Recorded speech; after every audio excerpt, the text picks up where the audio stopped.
Es momento de actualizar la información aquí en El Mundo Ahora de France 24. Mi nombre es Juan Pupiales y los acompaño en este repaso por la actualidad internacional. Estos son nuestros titulares del día. En Gaza, el grupo Hamas publicó los nombres de los 3 rehenes a liberar este sábado, mientras Israel excarcelaría a 183 presos palestinos. Sería el quinto canje en el marco del acuerdo de cese el fuego, mientras continúa el revuelo por la idea de Donald Trump de expulsar a los palestinos de Gaza. La presidenta de la Corte Penal Internacional califica de ataques graves contra el orden internacional los anuncios de sanción del presidente estadounidense Trump contra el tribunal. 79 países miembros respaldaron a la CPI y rechazaron las amenazas de Washington. Este viernes, Donald Trump reafirmó su plan de cerrar la agencia de ayuda internacional USAID, acusándola de corrupción. Esta entidad financia programas y acciones en unos 120 países. La suspensión de sus actividades ha provocado temor y preocupación alrededor de todo el mundo.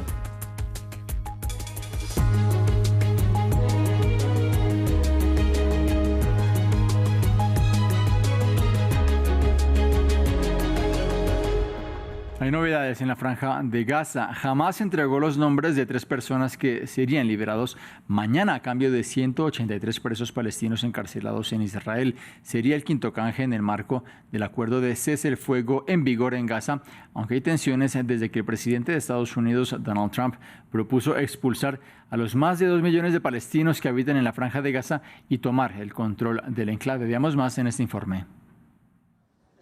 Llevan casi 500 días sin verlos. En rueda de prensa, las familias de los rehenes temen que el cautiverio de sus seres queridos se prolongue aún más. Tenemos una ventana de oportunidad que nunca ha existido desde el comienzo de la guerra. Por un lado, vemos esperanza con el regreso de los rehenes y por otro, una ventana que podría cerrarse y sellar el destino de los rehenes restantes.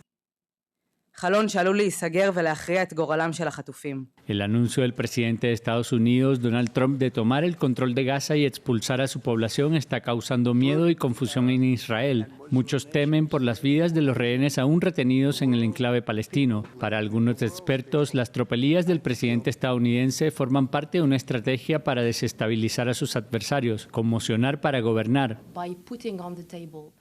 Poner sobre la mesa una opción tan extrema es una especie de método de negociación. La idea es tener luego otra opción que se vea como un compromiso y que por tanto sea más fácil de aceptar, sobre todo para los actores regionales. Otros especialistas lo ven como un mensaje a la extrema derecha israelí. Netanyahu podrá decir a su gabinete, este es un acuerdo que impedirá la creación de un Estado palestino, pero mientras tanto debemos mantener el alto el fuego. Eso le permitiría ganarse a la extrema derecha y entonces Trump podría traicionar a quien quisiera. Hasta ahora Israel prohibía a los palestinos de Gaza abandonar el enclave, pero el jueves el ministro de Defensa ordenó al ejército que preparara un plan para permitirles salir voluntariamente. En un momento en el que se han reanudado las negociaciones sobre la segunda fase de la tregua, estas declaraciones podrían poner en riesgo la liberación de los últimos rehenes y el fin definitivo de la guerra. La Corte Penal Internacional cuestionó el anuncio de las sanciones financieras y de prohibiciones de visas que dio a conocer el presidente de Estados Unidos, Donald Trump, el jueves contra miembros de la CPI, una condena a la que se sumaron 79 países, entre los que figuran Alemania, Francia y Reino Unido. Veamos más en este reporte de Manuel Acano. Ola de rechazo a las nuevas represalias anunciadas por Donald Trump. La Corte Penal Internacional condenó la decisión del presidente de Estados Unidos de imponer sanciones contra su personal. Hacemos un llamado a nuestros 125 estados parte, la sociedad civil y todas las naciones del mundo a permanecer unidos por la justicia y los derechos humanos fundamentales. El jueves, Trump firmó una orden ejecutiva que impone sanciones financieras y prohibiciones de visa a individuos y sus familias que cooperen con las investigaciones de la CPI dirigidas a ciudadanos de Estados Unidos e Israel. El argumento, la orden de arresto dictada por el tribunal contra el principal aliado estadounidense en Medio Oriente, el primer ministro israelí Benjamin Netanyahu, acusado por presuntos crímenes de guerra en Gaza. El anuncio de Washington ha sido fuertemente criticado por líderes occidentales. La presidenta de la Comisión Europea, Ursula von der Leyen, reiteró la importancia de la independencia de la CPI. La CPI garantiza la rendición de cuentas por los crímenes internacionales y da voz a las víctimas de todo el mundo. Debe poder continuar libremente la lucha contra la impunidad global. Mientras que Reino Unido dijo que no seguirá los pasos estadounidenses y Francia reafirmó su apoyo a la Corte. También el canciller alemán, Olaf Scholz, criticó las medidas anunciadas por Trump. Las sanciones no son lo correcto. Están poniendo en peligro una institución que se supone debe garantizar que los dictadores de este mundo no puedan simplemente perseguir a la gente y comenzar guerras. Y eso es muy importante. Tanto Estados Unidos como Israel no hacen parte de los 125 miembros del tribunal, obligados a entregar a cualquier persona buscada que viaje a su territorio. La CPI fue creada en 2002 con el objetivo de juzgar crímenes de guerra, crímenes contra la humanidad, genocidio y crímenes de agresión cuando sus Estados miembros no están dispuestos o no pueden hacerlo por sí mismos. Más noticias. El anuncio del cierre de la agencia USAID por la administración Trump ha desatado el temor de decenas de ONGs en todo el mundo debido a la posible desfinanciación de sus proyectos de ayuda humanitaria. De otra parte, varios países han aplaudido la decisión del magnate, asegurando que la agencia era utilizada por Washington para interferir en otros países. Veamos más en este informe de Diego Bazzani. El posible cierre de USAID desata críticas y algunas celebraciones dentro de la comunidad internacional. Tras el anuncio del gobierno de Donald Trump de recortar drásticamente el presupuesto y los puestos de trabajo para la ayuda estadounidense en el extranjero, organizaciones internacionales han mostrado su preocupación por la desfinanciación de proyectos como la lucha contra el VIH en África. El recorte podría significar que 20 millones de personas seropositivas que dependen de la ayuda estadounidense para tratamiento continúen o no con su medicación. Son 20 millones de los 30 millones de personas que viven con VIH en el mundo. En Colombia, el país que más ayuda estadounidense recibe en América Latina, instituciones como la Jurisdicción Especial para la Paz tienen en riesgo parte de su operación como consecuencia del fin de USAID. En Georgia, organizaciones sin ánimo de lucro que propugnan por la estabilidad democrática se inquietan. USAID ha sido uno de los mayores donantes para Georgia y nuestra organización. El cese de operaciones de USAID es muy doloroso. En la otra orilla, varios países como Hungría y Rusia han celebrado el cierre de la agencia, asegurando que la organización era utilizada por Estados Unidos para interferir en asuntos internos de otros países. USAID es una máquina de intervención en asuntos internos. Es un mecanismo para cambiar el gobierno, el sistema político y la estructura de los estados. En 2023, USAID invirtió un total de $42.400 millones. Durante ese año, el mayor beneficiario de la organización fue Ucrania, que recibió 10 veces más dinero que cualquier otro país en el mundo, seguido por Etiopía, Jordania y Somalia. Buena parte de los medios de comunicación independientes en Ucrania o Venezuela y Kazajistán eran financiados por la entidad. El gobierno de Donald Trump ha anunciado que únicamente se mantendrán 611 miembros del personal esencial tras el cierre. El resto de los más de 8.000 empleados de la agencia tendrán que dejar sus cargos. El presidente Donald Trump amenazó con aranceles a Japón para equilibrar el déficit comercial con Estados Unidos. Esto mientras recibía en la Casa Blanca este viernes al primer ministro japonés Shigeru Ishiba, aunque el mandatario norteamericano afirmó que no habría problema para encontrar un acuerdo con el ejecutivo nipón.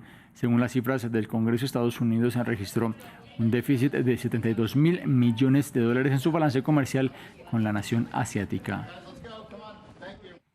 La presidenta mexicana Claudia Sheinbaum anunció este viernes que casi 11.000 migrantes han sido deportados desde suelo estadounidense a México desde que Donald Trump regresó al poder hace ya casi 3 semanas. Mientras tanto, el gobierno mexicano empezó a desplegar agentes de la Guardia Nacional y del Ejército en la frontera con Estados Unidos como parte del acuerdo entre ambos ejecutivos para evitar la imposición de aranceles.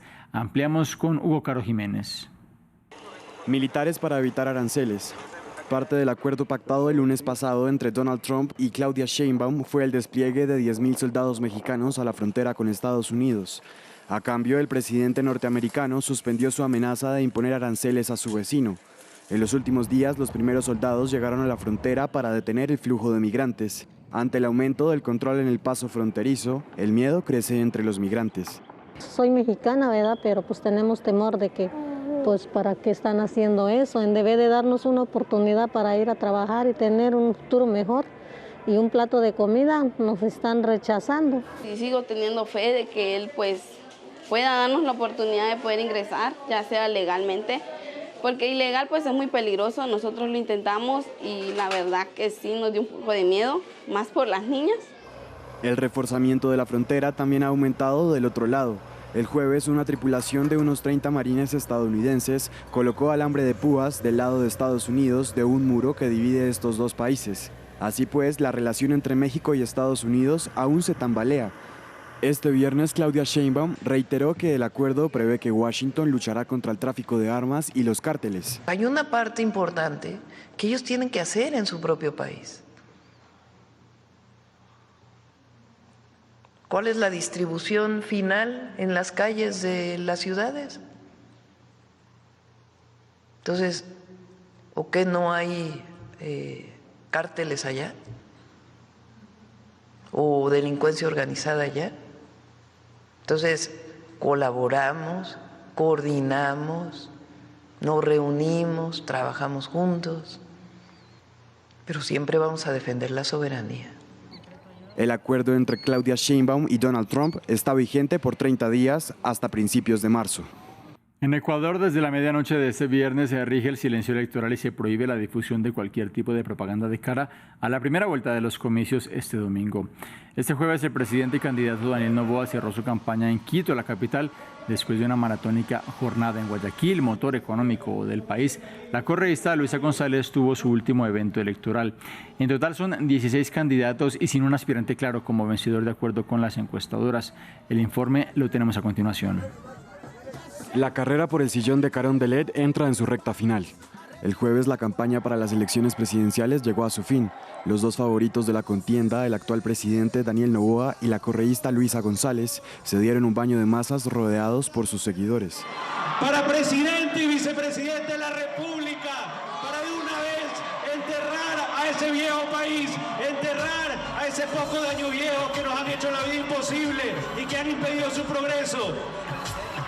Para presidente y vicepresidenta, Daniel Noboa y María José Pinto.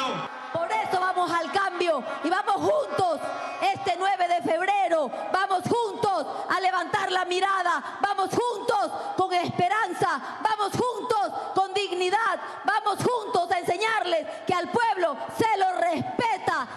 A pesar de que Noboa y González encabezan la intención de voto en las elecciones, tras ellos hay otros 14 candidatos.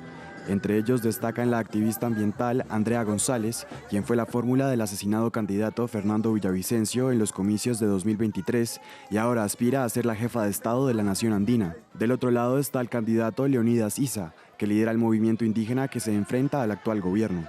El movimiento indígena se ha convertido en un sujeto político dirimente en los espacios de disputa política, económica, social y cultural. Creemos que vamos a consolidar como una opción para el pueblo ecuatoriano. De no ser, seguiremos con este proceso, cambiando las estructuras sociales. Si Noboa o Luisa González, ambos favoritos en la contienda, no ganan en primera vuelta, el respaldo de los otros 14 candidatos será determinante a la hora de redireccionar su apoyo a quienes participen en un eventual balotaje. Fin del informativo. En minutos más noticias aquí en esta pantalla. Los invito a que se queden con nosotros.